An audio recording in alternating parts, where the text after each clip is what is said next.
tëngërëm lañ leen di wax saa su nekk rek ñi safoo site internet di Buzz M TV Sénégal bu leen fàtte di abonné di bës cloche de notification yi ngir dara bañ leen a raw ci seeni xibaar. dal leen ak jàmm mbokki internet yi safoo di seetaan Buzz M TV Sénégal cant ak ngërëm ñeen na leen si topp bi ngeen di topp seen bi saa su nekk comme ni ñu leen koy waxee toujours comme d'habitude bu fekkee gan nga ci chaîne bi bul fàtte abonné bës cloche de notification bi aimé vidéo bi partagé commentaire loolu dina si am solo dina tax contenu bu bees bu ñu dugal nga daal di si mën a jot mo ngi nonu projet Pastef bi nga xamne nak cioli bari won na lol ana projet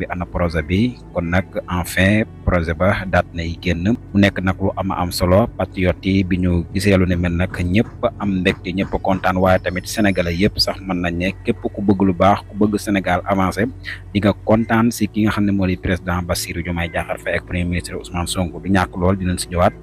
gën ko yaatal ci bobé projet waye tamit nit yi demb gis ngeen ñi nga xamne nak ñoo di wa PDS ñom nak dañuy sakku ci ministre bi manam ministre d'intérieur mu soppi bulletin bu coalition soppi Sénégal te Tafsir Thioye jité ko ndax nak couleur bi nga xamné nak da sé nek wa PDS ñom ñoko mom ba tax nak ñom ñuy sakku ñu daal di koy changer bala élection législative yi daal di ñëw mo ngi nonu ñu bayyi leen nak ak vidéo bi nga xamné nak wanal lañ ko dektal mu nek ay jangat ay révélation yu am solo yo xamné dañ koy def saa su nek bu leen faté di abonné bës cloche de notification bi aimé vidéo bi partager jangit jëf ay buñ doon ay gora Khadim Ba biñ ko jappé mu ne paré na diko topé milliards yu bare mu ne paré na pour rembourser 67 milliards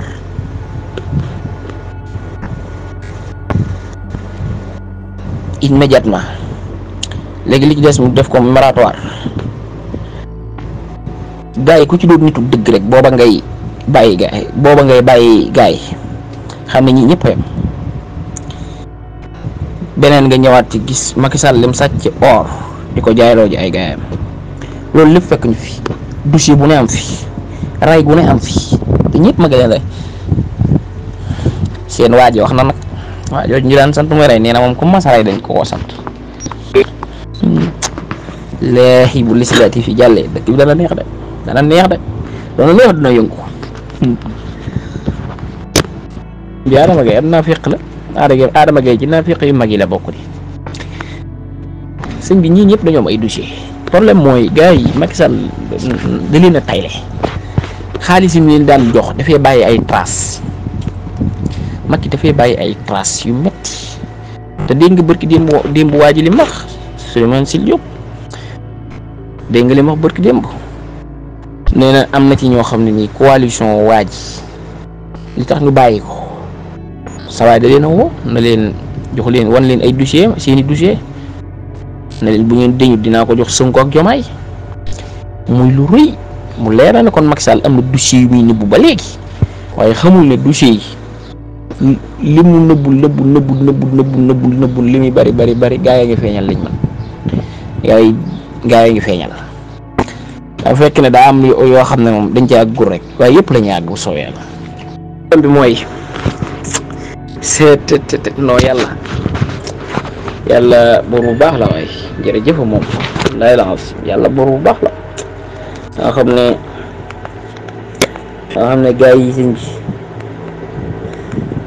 bi ñàkk xorom te affaire yi dara jotagut campagne bi tàmbaleegul moo damay ragal ku ci am cardiaque da ngay dee ci campagne bi sëñ bi ñi attanuñ promo libre attanuñ ko wallahi lazim attanuñ ko wala non c'est extraordinaire dal na ko yàlla defal jàmm waaye campagne bi ngeen gis bu yéeme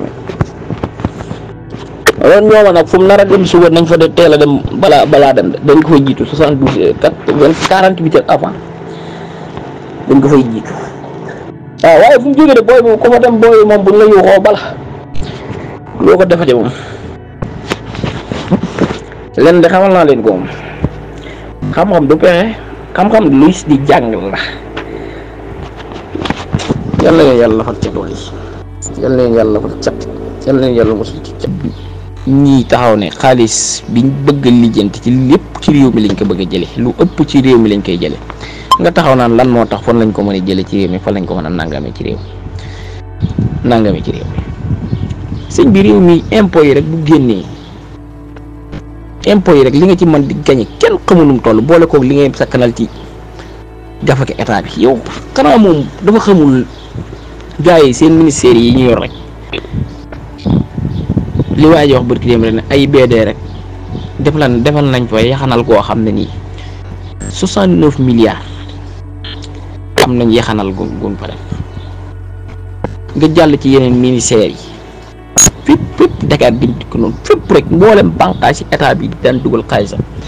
yaxanal googu mu leeral na mili moom état bi dana ci bénéfice 1000 milliards ay nit mën a taxaw carrément di ëdës naan nangam ak nangam. xam nga au début c'était projet amuleen projet moo tax nangam wax ji jeex na léegi instant bi mooy wax ji mooy projet bi da ngeen koo jënd quoi maanaam ñii ñoo ñemey tappale gis nga maanaam nit barki Sëñ Tuubaa moo tax naa fex baaxul di wóor na yàlla saay yenn saay da ngay toog ba da nga naan carrément téema employé les gros mots quoi après doo ci fekk mu fekk ba ci maanaam naa fex moo baaxul gis nga nit ki contredire ko te da ngay wax te yàlla tax man lu ma bañ ak APR du ma ne Macky Sall de ndax man du ma bañ sama moroom jullit ndax njort naa ne Macky Sall jullit la waaw donte mosuma ko dégg nag mu tari Faatiha bu normal mais nangu naa ne jullit la ay comprendre ak nu mu loo ko mën a compte ci wàllum politique mais waxal ko dëgg xam nga maanaam ñii lenn rek day signifier maanaam que nguur daf leen ko jaral alors que ñun nag bugguñu ñoo xam ne dañuy dundee nguur mais dañuy dundal nguur que malheureusement nag différence yi foofu la moo tax ndeysaan nga daal di leen di xool rek comportement yi ñuy yor yëpp tey ñu ko sérieusement parlant koo ci dégg mu taxaw fii di wax di ngal-ngali ceeba ba doon nin dong boo leen comprendre woon PSE bi nga xam ne moom ngeen falee Macky Sall te moom ngeen di bàkkoo ne PSE dafa def des réalisations extraordinaires boo leen ko comprendre da ngeen comprendre le projet Pastef boo leen comprendre woon yoonu yokkute fu mu jugee bu dal ci PSE di ngeen comprendre le projet Pastef malheureusement nag vous n'avez pas accompli le projet PSE bi ngeen yor ba pare bëgg a comprendre le projet Pastef mënul ne saay mënul ne on n'a jamais dit que le Sénégal en court terme lii nga ma fi limal yëpp yaa ngi dégg mais on fera le nécessaire en un temps record fexe redresser ce pays là teg ko en voie de développement saay on a le potentiel. yéen fan ngeen ne woon vous étiez où le Sénégal bi Sénégalais di souffrir fii nii avec tous les ressources et les potentiels qu'on a ngeen dem toog bàyyi Sénégal ba tey ji taux de chômage bu daal di toll fi mu toll endettement niveau extraordinaire ak yeneen coût de la vie chère balaa maa tey ngeen koy layalee ay noono conjoncture mondiale du kenn xamut conjoncture mondiale c'est parce que day fekk dëkk bu nekk daal di dépendre ci sa morom ci lenn mais yow tu as tout am nga suuf boo mën a bayee am nga ndox am nga lépp qu'est-ce qui te manque am nga jeunesse bu qualifiée main d'œuvre qu'est-ce qui te manque yow nga xam ne war ngaa xalaat en 2024 Sénégal di importer soble Pays-Bas wala Maroc ça va alors qu'on a des terres ici ceeb war ngaa mën a xalaat ñi dem ba ay Indonésie ay Pakistan ay Inde fu ne di fa dugg di loqati ceeb quoi pour ñëw mu état bu ñëwaatee daal di subventionné waat balaa maa dee da nga daal di may toog naan ma ay non c'est-à-dire li ngay jëndee bu ñëwee nga subventionné moo gën a yomb li nga ciy coûté fa si waaw mais loolu état favorable ci benn état parce que tey jii ceeb bi bu yokku au niveau international nga gën a dee est-ce que état dina war a mën a continuer di toppatoo charge yooyu noonu lu ñëw rek mu daal di subventionné dugal ay centaines de milliards pour mën a subventionné tudd li nga may subventionné doo ko expérimenté woon fii nga mën koo bàyyee di nga ko mën a am donc li ma bëgg a wax foofu mooy boo leen comprendre woon le projet PSE bi nga xam ne moom la Macky Sall jël jugee ci yoonu yokkute gouverner ko pendant 2 ans fay plus de 10 milliards yi bideel ko PSE yaa ngi comprendre di ngeen comprendre pourquoi le projet Pastef comme que ne comprendre woon que vous aurez du mal à comprendre le projet Pastef et que président de la République le premier ministre quand il disait que projet bi dañ koy bindaat plus de 4000 intellectuels si d'accord je suis d'accord 4000 intellectuels ñoom ñoo bindee le projet yaa ngi comprendre mais on veut adapter le projet par rapport à la logique d'état gagne ça affaire c'est pas compliqué gis nga maanaam yéen a bëgg alimenter de faux débats c'est ça la réalité là toog fi naan 2014 c'est le président de la République lui-même qui va présider cela yaa ngi comprendre donc wait and see loolu kese lañ leen di ñaan on va adapter le projet par rapport à la logique d'état bindaat ko mu daal di duggaat ci état nga xam ne qui se traduira d'abord par des fiches plan d'action pluriannuel qui se traduira par des fiches de projet et des fiches qui comportent des annexes comprendre donc loolu boo leen ko xamul comprendre leen yoonu yokkute fu mu jugee ba dal ci PSE naka la ñuy defee arrangement yooyu noonu ba jël PSE adapté ko par rapport à la logique d'état ba tey jii ngeen doon viser la 2035 alternative 2035 doo leen mës a comprendre le projet Pastef c'est ça la réalité et que aussi da ngeen di bëgg a critiquer loo xamante ni vous n'en savez absolument rien du tout dama ngeen lire le projet saa waay dara bu ko critiquer day fekk nga mën koo lire càmbar ko ba mën a xool faay yi fan lañ ne mais yéen malheureusement foofu ngeen di passé wu quoi defoo leen dara président Macky Sall def na ko lu ñu wax rek ngeen ne président Macky Sall def na ko waaw mais acca on verra maa la ko waatal fii ak 5 ans yi di ñëw di nga gudd fan dinaa gudd fan waa groupe yëpp dinañ gudd fan on verra transformation systématique bu nar a am Sénégal gii nii non c'est incroyable da nga doon naan kon yéen di ngeen toog ba ne ñun dañ doon caaxaan te bu ngi suñu kanam dañuy yaakaar ne ñun luñ diggante ak Sénégalais ay caaxaan la on va le faire saa maintenant beneen aspect